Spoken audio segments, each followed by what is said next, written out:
side 3, Alan remembers some of his European experiences. The other great thing about Liverpool, right through at the time, was they were never afraid to learn. They never at any stage thought they were a finished article. And especially in European competition, the preparation was down to the finest detail. The minute they left, where they would train, what time they would train, what time they would eat, what time they would sleep, what time they would get up. And they used to take notes and say, well, this was the best time. We left at this time, we'll leave at this time. We trained at this time, we'll train at this time when we get across there. We'll eat at this time. They used to take their own chefs with them, and they would prepare all the food, and you weren't allowed to have anything else. And on one occasion, you weren't allowed to drink anything. And they were paranoid about people spiking your drinks.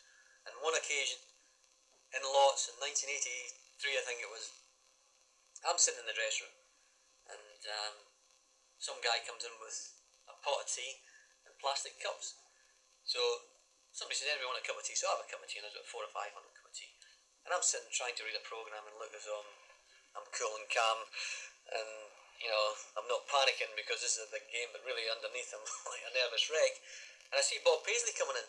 Well, honestly, I think he's having a heart attack. The hair is everywhere, he can't get the words out, he's flustered, and the tea, it must have been the first occasion ever that the tea was thrown before the game, because he just got this pot of tea and threw it all over the place and threw the cups all over the place. And I'm thinking, what's happened here? And the reason he did that was he was scared that the tea was spiked. Something was in the drinks. You weren't allowed to have any drinks, and he was paranoid about food or drinks being prepared by anybody else than the Liverpool chefs. A lot of people have asked when I've told this story, was the tea spiked? And the way Grobel and I played, you would have thought it was spiked, but I don't know. We played another game in Dresden in actual fact, the second game I played in the European Cup, we'd won 5-1 at Anfield, and I'd actually scored a goal, and we're going to cross there, and there's no way back for Dynamo Dresden. And they gave for 60 minutes the best exhibition of football anybody at Liverpool's ever seen. And it was so fast and so quick, and the players were like lightning, and we couldn't get near them. And to this day, Joe Fagan and Ronnie Moran would say that they were in some sort of injection. We went in at half time, and it was 0-0. Clemens was inspirational. It could have been 10-0 at half time. They score in 49 minutes and 51 minutes, and you think you're going at the European Cup. And then all of a sudden, nothing. They just died. For 60 minutes, they were as good a team as you'll ever see. And then for no explanation at all, they weren't a team at all. They just capitulated and fell apart and couldn't run. And Joe Fagan afterwards, and Joe will always go on about, you say to Joe, any games in particular you remember in Europe, he will go right away. Dynamo Dresden, 1977. They were on the needles. Must have been some pills, something, because never before and never since have I seen a performance like that. Incredible it was. At that time, anywhere in Eastern Europe was always a problem. We played in Russia against Dynamo Tbilisi, and they were a fabulous side. And you went across there, and the biggest thing was they would tell you that there was full employment, and everybody had a job. And the first day we go to the training pitch, and you couldn't get a cup of tea because somebody at the stadium had to ask somebody else, we had to ask somebody else, we had to ask somebody else, and it was just chaos. Everybody's employed, but nothing ever happened because there was so many people there. And that was the initial reaction. Then at night there was 5,000 outside our hotel at 3 a.m. chanting Tbilisi, and they were a great side when we got stuffed in the game. And you would have thought because they'd beaten us that they would have given us an easy ride home, but when we get to Moscow airport, they made us get off the plane and stay 3 hours in the airport lounge, and gave us a hard time. Rigmarole signing this and filling forms here, and then back in another plane, and it was just a nightmare.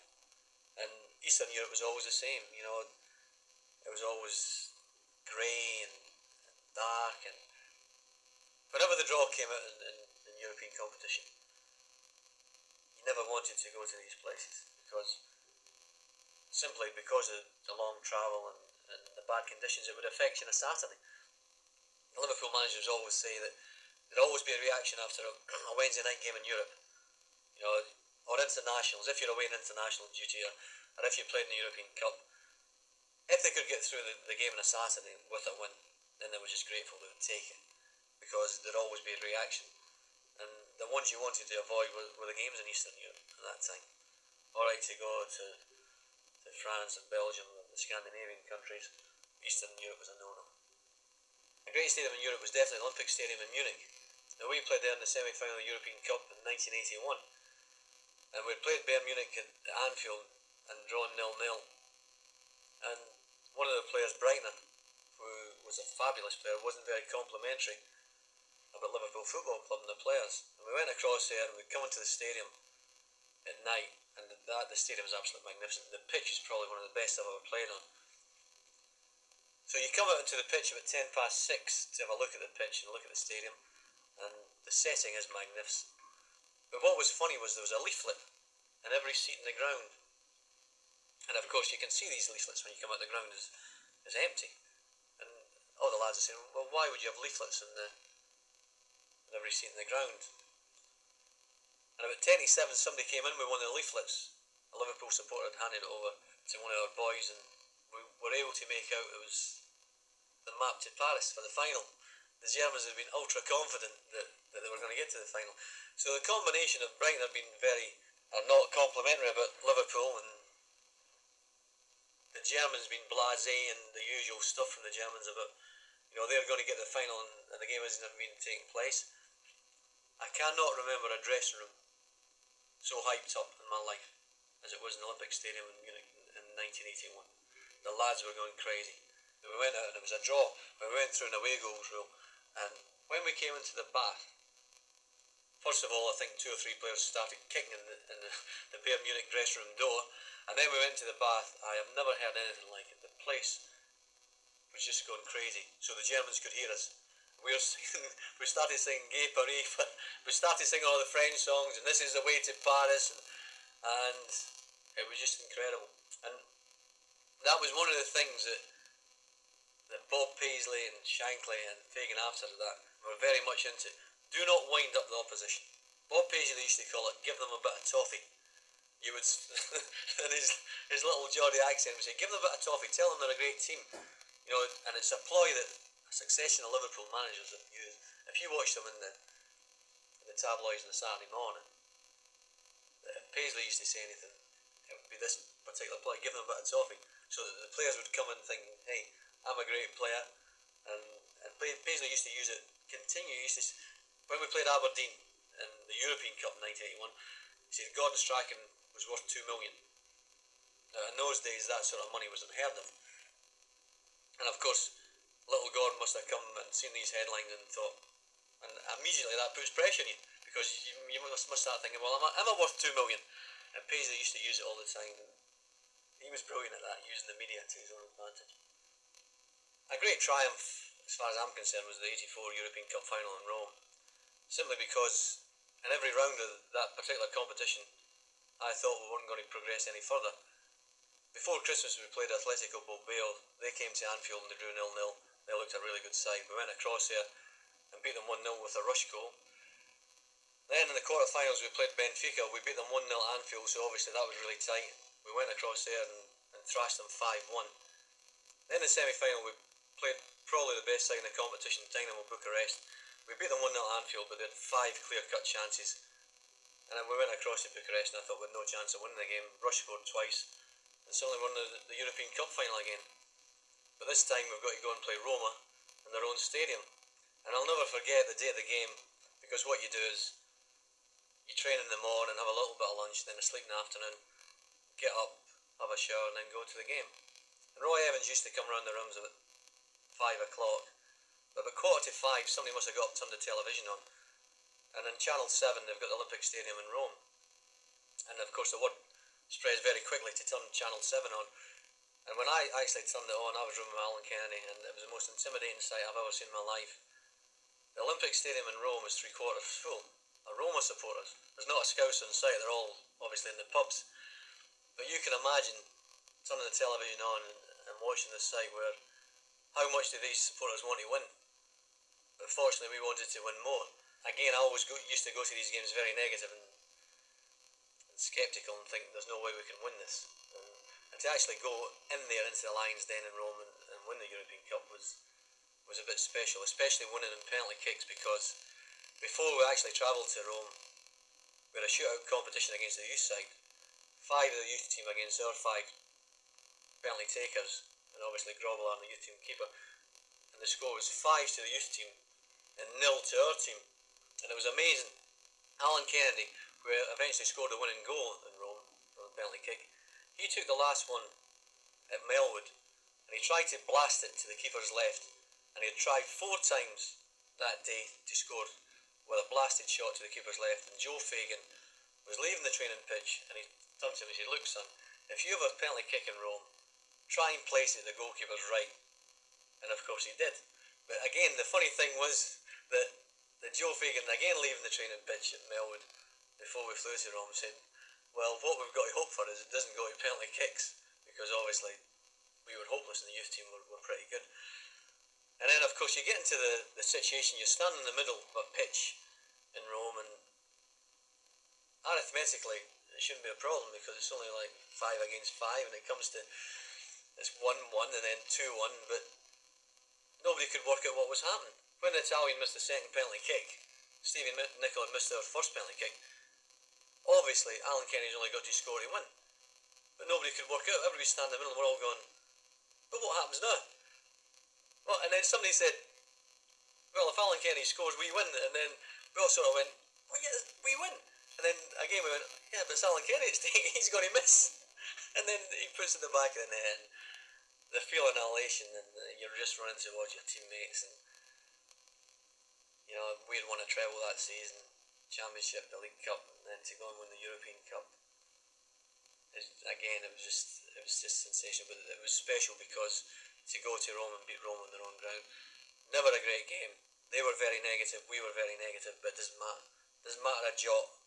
The only thing that matters in the record books is the score. And the record books show that we won the European Cup in 1984 in Rome. We've obviously been involved in 2 tragedies. The first one was 1985 at Heysel, my 4th European Cup final against Juventus. And really it should never have happened in my opinion. 10 days before we go out there, Jim Kennefick, who was the travel officer at Liverpool, I was talking to him and he said that Peter Robinson and John Smith, the chairman, were paranoid about having the Juventus supporters and the Liverpool supporters at one end. They couldn't understand the UEFA decision to do this, and they're scared there's going to be trouble. So we get across there and the preparation's good and everything's fine, and the first hint of trouble for me would be at 6:10 when we go to look at the pitch. Now, the 3 previous European Cup finals, you go at 6:10, you go to your own supporters. You go wherever they are. In Rome, you have to go across the pitch, round the goals, and go to the far end of the stadium to give them away. So you stand there for 5 minutes, taking all the accolades, and they make you feel good and you get back in the dressing room. So this time, we have to go past the Juventus supporters to get to our supporters, because they're at the same end. So I remember that when we go round the goals, and there's missiles getting thrown at us, and I picked one of them up, and it was like a half brick. So I said to somebody, I said, "People, they don't bring half bricks into a stadium." We found out later it was the actual stadium itself that they were throwing. It was crumbling apart, they were picking them and throwing these objects. So obviously at 6:10 everything is very volatile. We go to our supporters who are next to the Juventus supporters, and at 6:10 you could tell that there's far too many in there. I mean, the players were talking about it and said it looked pretty packed in there at 6:10. And what had happened was that in Rome and Paris, a mile from the ground, no ticket, you're getting hit in the head with baton. At this place, every man and his dog was getting it. And what Liverpool supporters used to do in Europe, they used to go across with a ticket, couldn't get in the stadium, they'd watch it on television. That particular night, they're all getting in. So anyway, you don't think anymore. You get into the dressing room, you prepare for the game. Somebody comes in saying there's trouble outside. But you're so focused in the game, the adrenaline's pumping so much, you don't pay particular attention. And then about 20 minutes before we're going out, somebody comes in again and there's an announcement that there's big trouble and there's a wall collapsed and there might be fatalities. But still the adrenaline's pumping, you can only be focused on one thing. And this went on and on and on until Joe Fagan comes in and said the game's in danger. The game might not be played. It still doesn't hit you. And then you go to eventually play the game, which in my opinion was the right decision to play the game. Play the game, get back to the hotel, and it still hasn't hit me. It's the next morning that you wake up and then you read the reports, and then it suddenly hits you that there's been a disaster there. And it was just terrible. Obviously, there's a lot of crying, a lot of grief, and you just think, why did this happen? And I honestly think that if the organisation had been spot on, it wouldn't have happened. That's not to say that the Liverpool supporters were blameless, but I honestly think that if there had been 10,000 Juventus supporters at that end and 3,000 Liverpool supporters, then it might have happened in reverse. The Italian supporters might have charged at the Liverpool supporters. There's definitely a volatile crowd in there, and it really was most unfortunate, and it was terrible and terrible to live with. The second disaster at Hillsborough was something out of your wildest nightmares. It was my first game for 9 months, and I'd come back into the team, and I'd gone there to Hillsborough on a Thursday, never thinking in a million years I was going to play, because I didn't think I was fit to play. Barry Venison went down with some sort of virus, and Roy Evans came to me at 1 o'clock and said, manager wants to see you. So I goes in and Kenny says, you'll have to play. I said, I'm not playing. Can't play. Semi-final of the FA Cup, I've won one game in 9 months. I can't play. I said, well, you'll have to. So there's a lot of humming and hawing, and he got his way, and so I go to the game and think, can't believe I'm playing here, because the semi-final of the FA Cup is the worst game you'll ever play in, as far as nerves is concerned, because of what's at the end of it for the winner, the FA Cup final. So I'm like a nervous wreck as usual. So I go on the pitch, and the first thing is, I get a great reception from Liverpool fans, and I was unbelievably touched, And the first time I touched the ball, the reception was even better, and I'm thinking, oh, well, this is great, And then Notts Forest get a corner kick at that end, at Lepping's Lane end. The two Liverpool supporters come on the pitch, and I say to them, look, I think there's trouble. And I say, you better get off here, you're causing trouble. And they say to me, Al, there's people dying in there. And of course I don't know what to believe, what's happened. So the next minute we're off, we're in the dressing room, and again it's the same size with the reports we're filtering through, and then it's 9 dead, 20 dead, 40 dead, and then we get upstairs into the players' lounge, and the game has obviously been called off, and all the wives are crying their eyes out. And then you get home, and then it still hasn't hit me, possibly because again the adrenaline's pumping so much, and you're so focused on what you've been doing. It's the next morning I get up and it suddenly hits you that, and you pick up the papers and it's 89 dead. And then we go to Anfield on the Sunday night about 6 o'clock, my wife and I, and it's just tears all the way, the scarves in the cob, and for the next 3 weeks it's just unbelievable.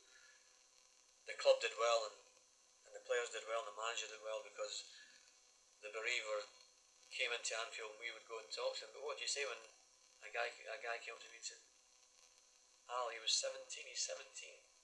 And I'm very emotional anyway, and for the next 3 weeks I'm just crying. And I went to something like 12 funerals, and I'm trying to convince myself that it'll get easier, but it got worse. Every funeral I went to, it got worse. And I think that the biggest thing about that is that happened in 1989, and for the first sort of 3 years I was thinking about it every other day, and occasionally I'd cry. And then it's every other month, and now I think about it once every 3 months. But for the people that actually lost relatives or close friends, they must think about every day in life. And it was just absolutely horrific. And again, for me, it should never have happened. Anybody you talk to that was there the year before, and obviously I played in the semi-final the year before, and you never know anything about the crowd. Anybody you talk to that was in that end the year before didn't go to the game in that end the next year. It'd be interesting if they could do some sort of survey and find out how many people went to Lepping's Lane in 88 and 89. And you'd be lucky, I think, if you got 500. And to see some of the pictures at 3:05, where the two bits next to the left wing and Len End were virtually empty. It's just horrific. I honestly